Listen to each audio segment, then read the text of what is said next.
About a century ago, our world witnessed a grinding war that not only were the victims of human beings, as countries and empires went into effect, and the features of countries and demographics of entire peoples changed. The governments of the British Empire, France and Italy, in agreement with the government of Japan, being desirous of finally re-establishing peace in the East, and having invited on the one hand Greece, Romania, the Serb-Croat-Slovene state, and also the United States of America, and, on the other hand Turkey, to examine together the arrangements by which a result equally desired by all the nations might be achieved. And considering further than among the subjects falling to be dealt with by this conference, the question of the Straits ought to be specially examined. Bulgaria and Russia, as literal powers of the Black Sea, being invited to participate in the negotiations and the decisions to be taken, and having decided that Belgium and Portugal should be allowed to take part in the discussion on the economic and financial questions, which arose for those two powers from the state of war in the East. In consequence, the delegates hereafter mentioned met at Lausanne. After the battles of the First World War ended at the end of the second decade of the 20th century in 1918 the Allied countries met, which are the victorious party in that war, and divided the spoils and imposed their conditions on the countries that suffered the tragic losses. Headed by the Ottoman Empire, that great empire that once reached its borders in Central Europe and ruled the entire world for hundreds of years. One of the worst things that happened to the Ottoman Empire after the loss of the First World War was the signing of the Treaty of Loss, which is known as the Treaty of Lausanne on July 24, 1923. Between Turkey on one hand and the victorious allies in World War I on the other, and according to which the Ottoman Empire was dissolved and its borders were limited to the Anatolia region, or what we know today as the Turkish Republic. The treaty has several provisions, but the worst was the confiscation of all the money of the Ottoman Empire, relinquishing its rights in Sudan and Egypt, and relinquishing its sovereignty over Cyprus, Libya, Egypt, Iraq and the Levant, in addition to considering the Bosporus Strait an international waterway. Turkey has no right to collect any fees from it. The period of validity of this treaty has been set at 100 years from the moment it was signed, which falls in the 2023. Perhaps some things have been clarified so far about the importance of this date for Turkey. We all heard and saw the huge advertising campaign launched by the Turkish AK Party,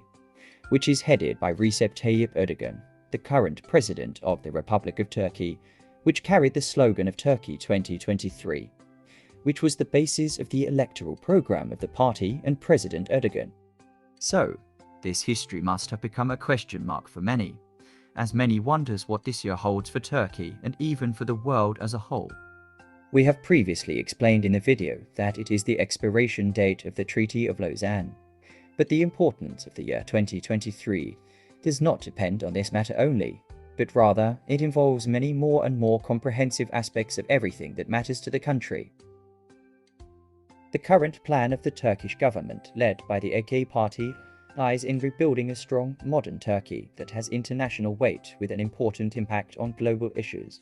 We have all seen the huge infrastructure projects undertaken or launched by the Turkish government that aim to advance Turkey on a solid basis, which is a strong economy that competes with the world's most powerful economies. And Turkey today is among the group of 20, which is a group that includes the largest economies in the world at all, and the gross national product of Turkey in 2013 reached about $1,100 billion, which equals the GDP of the three most powerful economies in the Middle East,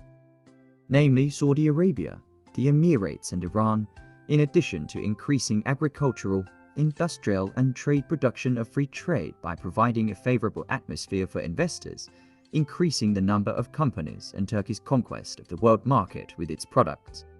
In the industrial field, Turkey manufactured under the current government the first armored tank, the first air carrier, the first drone and the first modern satellite.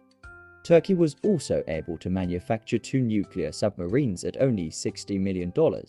knowing that their price is equal to $300 million,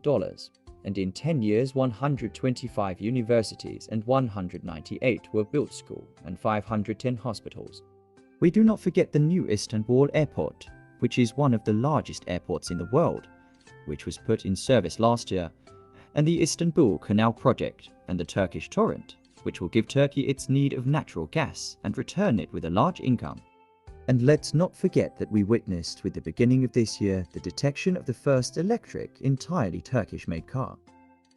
We also do not forget that with the conclusion of the Treaty of Lausanne, a new sector will appear on the Turkish scene, which is the energy sector, as Turkey will seek to explore its energy resources, which can upset the international economic balance completely, especially as natural gas resources value in the Eastern Mediterranean alone is believed to reach about $3 trillion. What does all this mean to you as a foreign investor in Turkey? Of course, this matter will affect the neighboring countries of Turkey and even the countries of the region as a whole, because, as we mentioned, the scales will turn and the economies will rise against another decline. But the good thing for you, especially as a foreign investor in Turkey, is that your investment will grow and earn much more profits, as it will open up broader horizons for work and investment in Turkey and provide opportunities to work tremendously. And if we talk about the market of real estate in Turkey in particular, this issue will double the profits of the existing investments and will give foreign investors and property owners in the country a big success and high financial return and even expanding business and increasing profit. That is the end. Thank you for watching it. See you next video. Please don't forget to say something in the comments section. Happy New Year 2023.